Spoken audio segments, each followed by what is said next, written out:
In the 1970s, researchers predicted that human overuse of planetary resources would surface at the beginning of the 21st century. Almost on cue, food prices skyrocketed, peak oil got closer, and pollution destabilized the climate. In 2008, financial collapse erased $1 trillion of wealth, and the U.S. lost over 8 million jobs. 3 years later, there were 44 million people on food stamps and 5 job seekers for every available position. Meanwhile, the richest 5% of the population had managed to grab a record 65% of the country's wealth.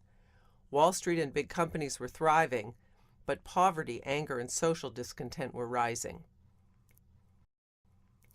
The official discourse allows for just one way of solving these problems: expand production. Rev up the engine and hope that jobs will trickle down. But no realistic estimates of growth are high enough to re-employ the 25 million people who are out of work or can only find part-time jobs.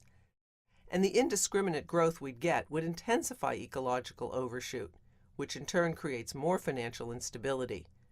We can't just trade one problem off for another. We need to reduce ecological impact and create jobs. How do we do that? We absolutely have to get off fossil fuels, and innovation and technology are essential. But a common suggestion, technologically driven green growth, is only a partial solution, because growth itself degrades planetary resources. We also have to challenge our devotion to endless growth by building a new economic model and way of living. We need a plenitude economy.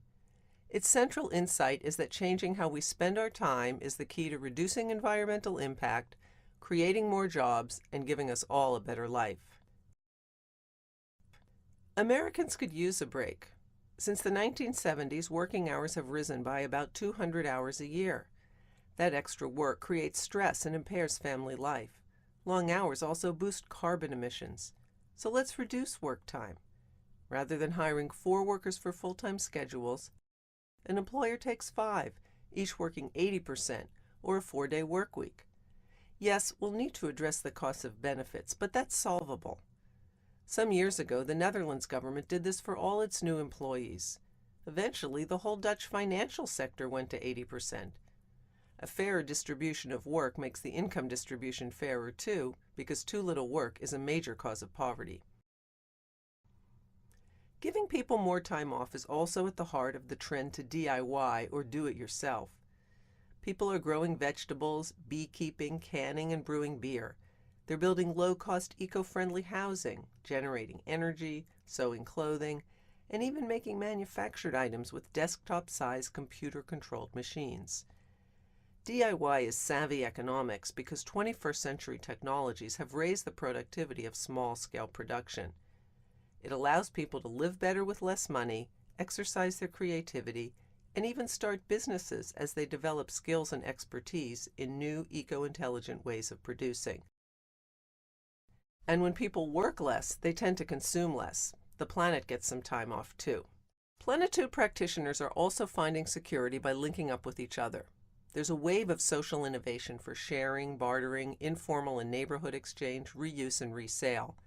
The sustainability movement motivated it, the internet facilitated it, and the economic downturn mainstreamed it as cash got scarce and time got more abundant. People are having fun and saving money with clothing and soup swaps, car and ride sharing, couch surfing, and tool libraries. They're building social capital as an alternative to the borrow and spend consumer culture.